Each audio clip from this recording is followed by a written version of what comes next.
የሀገራት መሪዎችን ከስልጣን ለማውረድ በቀጥታም ይሁን በእጅ አዙር የሴራ መረቧ ጠልፋ እንዳልነበሩ አድርጋለች። ከጥቅሜ በተቃረነ ወገን ቆሟል ያለችውን መሪ ሁሉ ለማስወገዷም በ1961 የኮንጎን ፓትሪስ ሉሙምባ ወደ ሶቪየት ኅብረት ሊያደላ ይችላል በሚል ስጋት እንዲወገድ አድርጋለች። ከዚህ ሕያጅነት 2 ዓመታት በኋላ በወቅቱ የቬትናም መሪ በነበሩት ንጎዲን ዲየም ላይ የተካሄደውን መፈንቅለ መንግሥት በመደገፍ ለመገደላቸው ድንጋይ አቀበለች። የዶሚኒካን ሪፐብሊክ መሪ የነበሩት ራፋኤል ትሩጅሎንም ለገደሉ አካላት የጦር መሳሪያ ድጋፍ ማድረጓን የሚያሳዩ ሰነዶች ይፋ ሆነዋል። እነዚህም መሪዎች በሴራዎቿ እንዳስገደለች አየን እንጂ በቀጥታ ወረራና ጦርነት አውጃ መሪዎችን ለመግደሏማ የሊቢያው መሪ ሙአመር ጋዳፊና የኢራቁ ሳዳም ሁሴን በቂ አብነቶች ናቸው። ዓለም የፈለገውን ያክል ሀያል ቢሆን እንደ አሜሪካው መሪ ግን የሌላን አገር ሉዓላዊነት ደፍሮ መሪን መግደልና እንደ ቡና ቁርስ ዘግኖ ሲወስድ ማየት አልተለመደም። የምድራችን የወታደራዊ የምጣኔ ሀብትና ቴክኖሎጂ ከበርቴ ደግሞም ዲሞክራሲን ወልጄ ያሳደግኩ ስልጡን ነኝ ብትልም በዚህ ተግባሯ ግን ዓለም ሁሉ እረ ያንቺስ ከፋ ሳይላት አልቀረም። ይህንን ሁሉ እያደረገች ግን አንድን የአሜሪካ ፕሬዝዳንት ለመግደል ወይም ጉዳት ለማድረስ እጅግ አስቸጋሪና የማይታሰብ ደግሞም ሊሆን የማይችል እንደሆነ ይነገራል።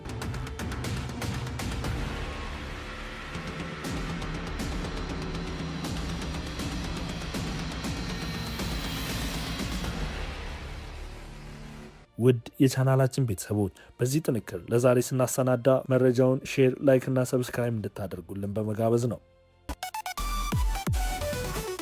ዩናይትድ ስቴትስ ሴክሬት ሰርቪስ በሚባለው ተቋም ጥብቅ ጥበቃ ምክንያት ፕሬዝዳንቱን ከሚሰነዘር ጥቃት መታደግ የዛች ሀገር መለያ ነው። ለመሆኑ የሴክሬት ሰርቪስ የሚባለው የጥበቃ መረብ እንዴት ያለ ነው? አቅሙስ እስከምን የደረሰ ነው ስንል መረጃዎችን አሰባስበናል። ተከታተሉ። ፕሬዝዳንቱ ወደሚሄዱበት ቦታ ከመድረሳቸው ቀናት ቀደም ብሎ የጥበቃ ቡድኑ አካባቢውን ያጠናል፣ የቦምብ ፍተሻ ያደርጋል እና ማንኛውንም አደገኛ ሊሆን የሚችል ቀዳዳ ይዘጋል።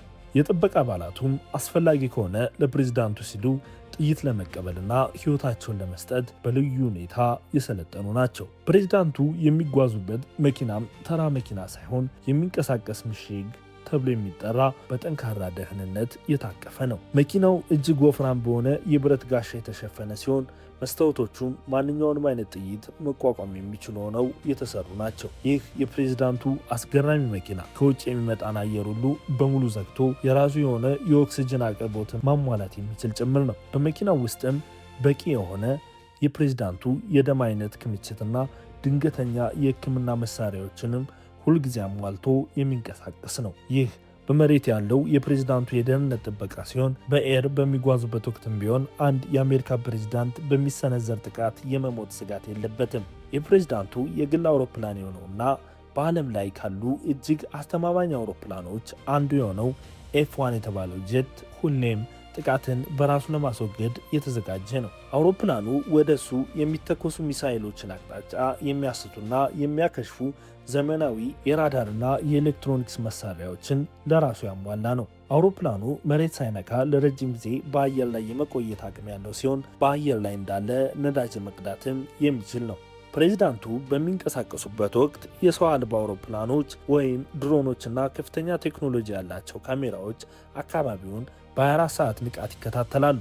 የጥበቃ ቡድኑ ግንኙነት ከኤፍቢአይ፣ ሲአይኤ እና ሌሎች የደህንነት ተቋማት ጋር በቀጥታ የተገናኘ በመሆኑ ማንኛውም ስጋት ገና ሳይጀመር የመለየት አቅም አላቸው። ፕሬዝዳንቱ የሚመገቡት ምግብ ከፍተኛ ጥበቃና ፍተሻ የሚደረግበት ሲሆን በማይታወቅ ቦታ ምግብ አይመገቡም። አስፈላጊ ሲሆንም የራሳቸው ምግብ አብሳዮች አብረዋቸው ይጓዛሉ። በታሪኩ ውስጥ እንደ አብርሃም ሊንከንና ጆን ኤፍ ኬኔዲ ያሉ የአሜሪካ ፕሬዝዳንቶች በተሰነዘረባቸው ጥቃት ከመሞት አልዳኑ። ነገር ግን ከእነዚህ ጥቃቶች በኋላ የአሜሪካ የደህንነት ስርዓት ትልቅ ትምህርት በመውሰድ አሁን ያለውን የማይበገር ጥበቃ መስራት እንደቻለ ይነሳል።